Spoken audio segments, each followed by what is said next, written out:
Bonsoir à tous encore. Aujourd'hui, on va lire le chapitre 6. On va commencer aussi le chapitre 7 parce que le chapitre 6 est super court, il n'a que 15 versets. Donc, on va compléter avec une partie du chapitre 7 qui va couvrir 16 autres versets. Et comme ça, jeudi, on pourra continuer dans le chapitre 7. Juste pour qu'on ait assez de choses à se dire, assez de choses à partager, en fait. Comme d'habitude, avant que nous ne commencions dans notre lecture biblique, j'invite quelqu'un toujours à prier pour nous. Et en général, comme j'aime bien le dire, la prière ne doit pas être longue parce que ce n'est pas un groupe de prière, mais c'est beaucoup plus un groupe pour acquérir la connaissance. Nous donner des armes pour que lorsqu'on prie, on sache quoi dire et on soit plus affermi dans notre foi.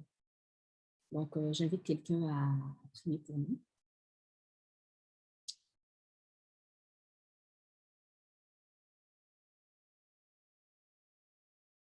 Est-ce qu'il y a quelqu'un qui veut prier pour nous pour commencer la lecture biblique?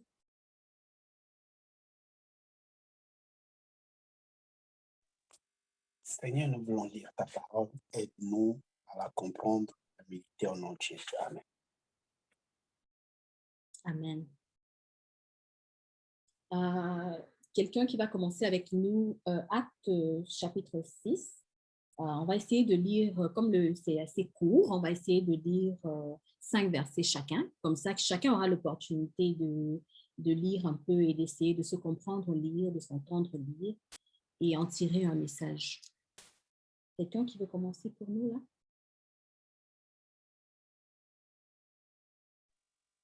Félicia, Tati, je pense que vous êtes bien. Moi, je vais commencer à citer les gens parce que pour gagner du temps. Ok, je vais lire de 1 à 5. Oui, vas-y, Jean-Pierre. Du premier verset au 5e. À cette époque-là, alors que le nombre des disciples s'augmentait, les hellénistes murmurèrent contre les Hébreux parce que leurs veuves étaient négligées dans la distribution ou lors des distributions quotidiennes. Les 12 convoquèrent l'ensemble des disciples et dirent: il ne convient pas que nous délaissons la parole de Dieu pour servir aux tables. Verset 3. C'est pourquoi, frères et sœurs, choisissez parmi vous 7 hommes de qui l'on rende un bon témoignage, remplis d'Esprit Saint et de sagesse, et nous les chargerons de ce travail. Quant à nous, nous continuerons à nous consacrer à la prière et au ministère de la parole. Verset 5. Cette proposition plut à toute l'assemblée. Ils choisirent Étienne, un homme plein de foi et d'Esprit Saint, Philippe, Procore, Nicanor, Timon, Parménate et Nicolas, un non-juif d'Antioche converti. Amen. Merci Jean-Pierre. Steve, pour continuer. Je vais aller si vous voulez bien. D'accord, Félicia. Un instant, j'essaie. Ils les présentèrent aux apôtres. Juste un instant, il y a tellement de bruit derrière toi. Attends, je pense que c'est bon. Ils les présentèrent aux apôtres qui, après avoir prié, leur imposèrent les mains.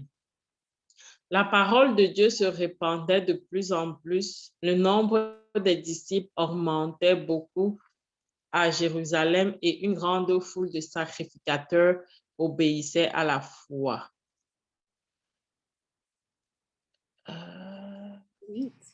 Attends, je me suis obéissèrent à la foi. Je me suis un peu perdue avec ma Bible.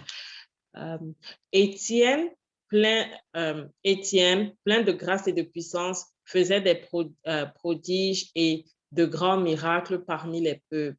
Quelques membres de la synagogue, dite des affranchis, de celle de Cyréniens et de celle de Alexandrins, avec des Juifs de Sicile et d'Asie, se mirent à discuter avec lui.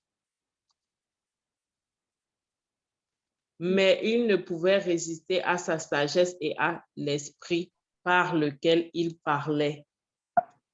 Okay. Si vous me permettez, je vais lire aussi en anglais, comme ça ceux qui ne sont pas là, qui parlent anglais, pourront également suivre sur la page YouTube.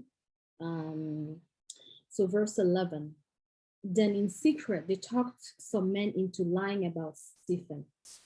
They said, "We heard Stephen speak evil things against Moses and against God." So the people were stirred up. The elders and the teachers of the law were stirred up too. They arrested Stephen and brought him to the Sanhedrin. They found witnesses who were willing to tell lies. These liars said, "This fellow never stopped speaking against this holy place. He also speaks against the law. You have heard him say that this Jesus of Nazareth will destroy this place. He says Jesus will change the practices that Moses handed down to us." All who were sitting in the Sanhedrin looked right at Stephen. They saw that his face was like the face of an angel. Quelqu'un d'autre pour continuer à Actes chapitre 7, verset 1. De 1 à 5. We are moving to Acts chapter 7, from verse 1 to verse 5. Someone to read for us? Steve, vas-y.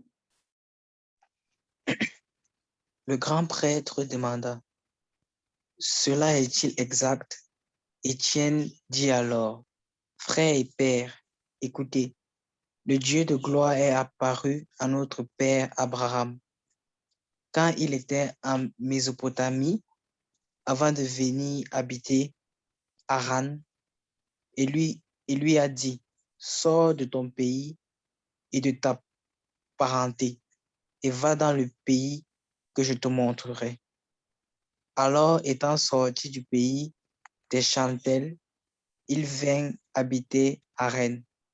Après la mort de son père, Dieu le fit émigrer de là-bas vers le pays où vous-même habitez maintenant. Et là, il ne lui donna rien en héritage, pas même de quoi poser le pied, mais il promit de lui donner ce pays en possession, ainsi qu'à sa descendance après lui, alors qu'il n'avait pas encore d'enfant. Merci beaucoup, Steve. Someone else to continue? Du verset 6 jusqu'à 10. 6 to 10.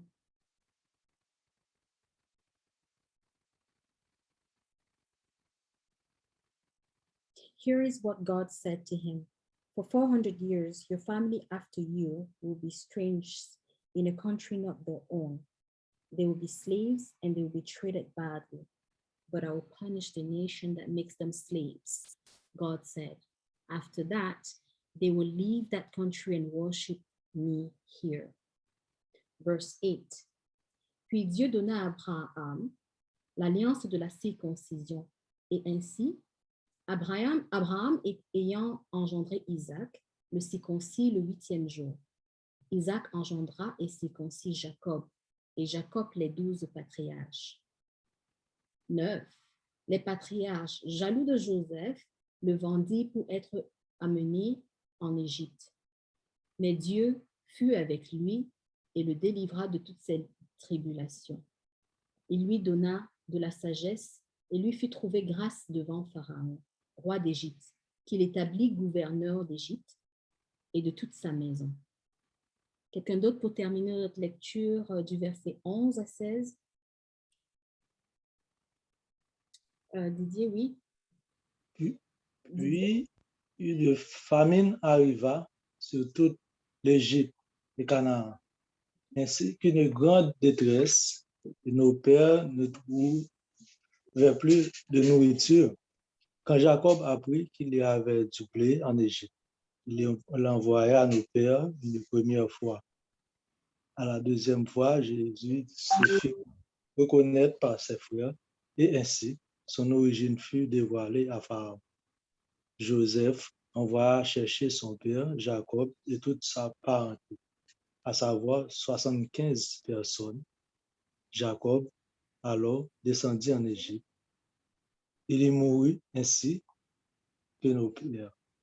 Ils furent transportés à Sichem et déposés dans le tombeau qu'Abraham avait acheté à prix d'argent au fils des morts et Sichem.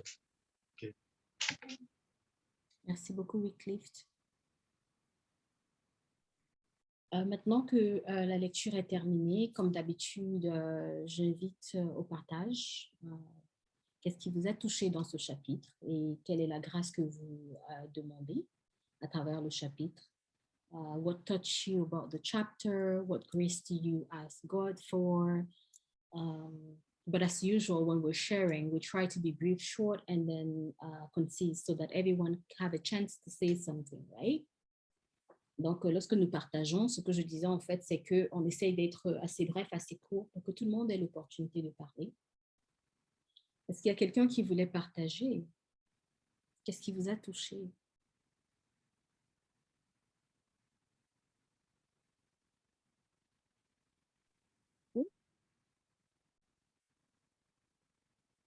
Oui, Lancel? Moi, la grâce que je me demandais aujourd'hui, ce serait la grâce de la sagesse d'Élie. D'Étienne. Étienne, pardon, merci. Ce serait la grâce de cette sagesse-là parce que, en fait, tout ce qu'on a lu maintenant, pour moi, juste comme highlighter le fait que malgré le fait qu'il était sous la pression, malgré le fait qu'on mentait derrière sur son nom, il est resté calme. Et puis, il a pu utiliser cette sagesse-là que le Seigneur lui avait donnée pour se ressourcer. Il n'a même pas eu à dire non, c'est pas vrai ou autre chose. Il est juste reparti dans les versets en disant, et c'est ça qu'il a juste remonté en surface en disant, tenez, je vous ressors juste ce qui s'est déjà passé. Voilà ce qui se passe, va se passer ce qui s'est déjà passé. Donc, il a utilisé sa sagesse-là pour prendre comme exemple. C'est ça qu'il utilisait comme exemple. Donc, vraiment, moi, la grâce que je demande aujourd'hui, ce serait la sagesse. Thank you, Lyoncel. So Lyoncel was just asking to have the intelligence and the wisdom that Etienne had. He was full of grace. And to be honest, that's what actually touched me. Verse 8 and 11 says, Stephen had a good reputation. Etienne, it's in French, and then Stephen is in English. Stephen had a good reputation. He was speaking out of wisdom. He was submissive to God. And when the people from the synagogue couldn't defeat him with logic, because he was very smart, they couldn't defeat him with logic. They falsely accused him and threatened him. Same thing happened to Jesus. So just like Lyoncel, the grace that I'm asking, that I may not back down from my faith in God because people are judging me. I feel like there's a better judge with whom I would never fail, right? Je disais juste que le verset 11 et le verset 8 m'ont également touché, toujours dans la même lancée que Lyoncel. Étienne était plein de grâce, une bonne réputation, et il parlait avec sagesse. Il était soumis à Dieu, d'après ce qu'on nous dit. Il était soumis à Dieu, mais quand les membres de la synagogue ne pouvaient pas le vaincre, j'ai l'impression que, comme il était tellement intelligent, il ne pouvait pas le vaincre avec la logique. Il fallait l'accuser de quelque chose, il fallait l'intimider, tout comme ils ont fait avec Jésus. Donc, la grâce que je demande, en fait, c'est que je ne me laisse pas corrompre dans ma foi parce que les hommes comme moi me jugent. Donc, que mon esprit se rappelle toujours qu'il y a meilleur juge avec qui je ne vais peut-être jamais échouer comparé aux autres. William? Moi, ce qui m'a frappé, c'est simplement de me rendre compte comment la nourriture peut diviser les humains, comment le partage peut diviser les humains.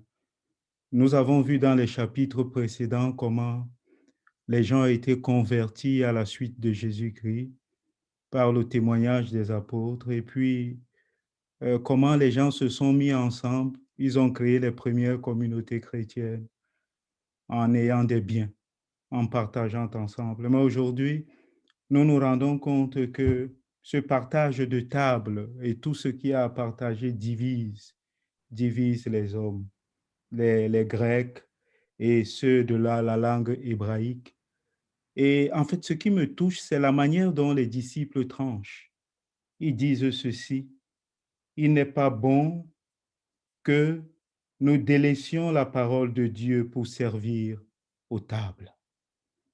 Cela veut dire le disciple doit toujours être au-dessus du matériel.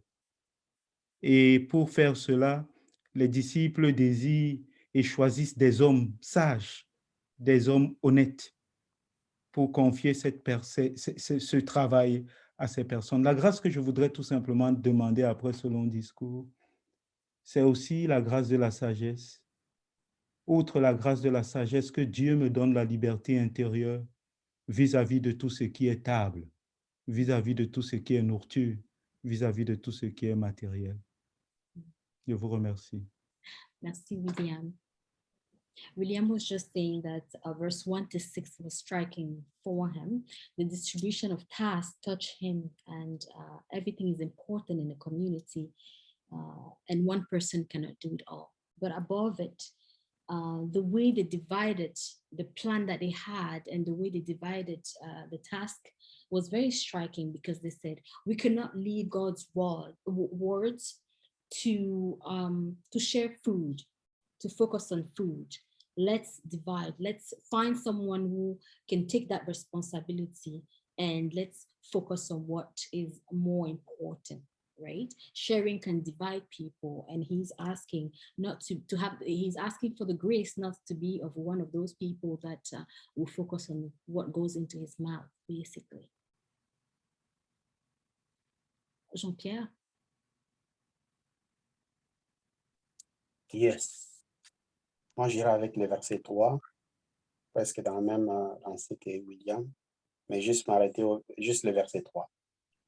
Il dit, c'est pourquoi, frères et sœurs, choisissez parmi vous 7 hommes de qui l'on rend un bon témoignage. Dans d'autres versions, moi, j'ai lu second 21, dit, de qui on rend un bon témoignage, rempli de Saint-Esprit et de sagesse.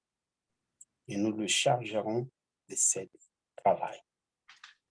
Alors, ce que j'aimerais demander ici, c'est que quand on parle de qui l'on rend, ce n'est pas, ils ne se rendaient pas eux-mêmes un bon témoignage, mais c'est les autres qui voyaient, ils rendaient un bon témoignage. Alors, ma prière, parce que je demande, c'est que nous soyons un témoignage pour les gens qui nous voient, que ceux qui nous voient, qui témoignent en nous regardant, en nous voyant, ils ont vu Dieu. Au-delà de paroles, au-delà de tout ce que nous pouvons faire, au-delà des actions, au-delà des actes, et que les gens qui nous voient Dieu en nous et qui rendent un bon témoignage. Merci. Merci, Jean-Pierre. So what was really striking for Jean-Pierre was verse 3 of chapter 6. And he said, brothers and sisters, choose 7 of your men. They must be known as men who are wise and full of the Holy Spirit. And what he's asking as a grace is to say, people see me, so I want them I want to have the grace to be seen as someone who is full of spirit, to be seen as a man of God, but not to proclaim that I am, but to be let out there and be judged and say, you know what, he is full of the Holy Spirit. Thank you for sharing, Jean-Pierre. Quelqu'un d'autre voulait partager?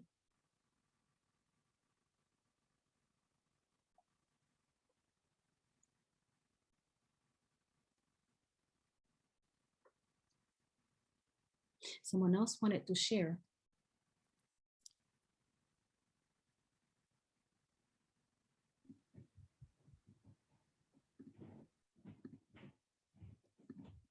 S'il n'y a personne, vous me permettez encore, Roussel? Bien sûr. Si ça ne vous dérange pas. Non, ça ne dérange pas, parce que si ça dérangeait, quelqu'un d'autre allait prendre la parole. Donc OK. Ce qui me frappe à la suite de ce que Jean-Pierre a dit, c'est la manière dont sont établis, sont institués ces hommes qui ont été choisis. Après, c'est le verset 6, on les choisit à cause de leur témoignage, à cause de leur vie, leur foi, la manière dont ils vivent avec les autres. On les présente aux apôtres. Ça, c'est le verset 6. Et après avoir prié, les apôtres leur imposent les mains. Cela veut dire les apôtres les instituent. C'est l'institution. Et quand on regarde bien, c'est de ça que découle ce qu'on appelle au service de table, qu'on appelle les diacres. Le diaconat, en fait, c'est celui qui sert les autres, celui qui s'occupe de la table, celui qui s'occupe des affaires matérielles, qui aide les autres à vivre. Quand on dit un diacre, c'est celui qui donne à manger, qui subvient à. Voilà comment ils ont été institués. Je vous remercie. Voilà ce qui me touche, que le Seigneur me donne la grâce d'être un bon diacre. Merci, William. Donc, un bon serviteur. À nous tous, bien sûr. Bien sûr, à moi aussi. So what William was saying was he was struck by the way certain people were chosen. They were presented, and after the disciple had prayed for them, they have imposed the hands, all the process to say, listen, because of your behavior, you are chosen, right? He want to be also one of those that are appointed to have a responsibility to care for others, right? Avant que on ne ferme avec notre lecture, parce qu'il nous manque juste comme 5 minutes, je voulais aussi partager le verset 6, 7 et 9. Je m'étais juste rendu compte que dans le verset 6, Dieu avait dit que la famille, ça c'est le chapitre 7, hein, le verset 6 et 7. Dieu avait dit à la famille d'Abraham, il avait prédit en fait que la famille d'Abraham devait être esclave et maltraitée pendant 400 ans. Au chapitre 9, Joseph fut vendu par ses frères par jalousie. Mais je me suis juste rendu compte que Dieu était avec Abraham, Dieu était avec Joseph et les aidait à traverser l'adversité. Alors je me suis dit, Seigneur Jésus, livre mes combats et sois avec moi dans toutes les étapes de ma vie. Parce que j'ai l'impression qu'à 10, il a dit, mais Dieu fut avec lui et le délivra de toute tribulation. Donc ça, c'est la grâce que je demande, que malgré les tribulations, que Dieu soit avec moi et qu'il combatte pour moi. Verse 6 and 7, chapter 7, God told Abraham that for 400 years, his family would be slaved and treated badly. And if you look at verse 9, Joseph was also treated wrongly by his brother, by jealousy.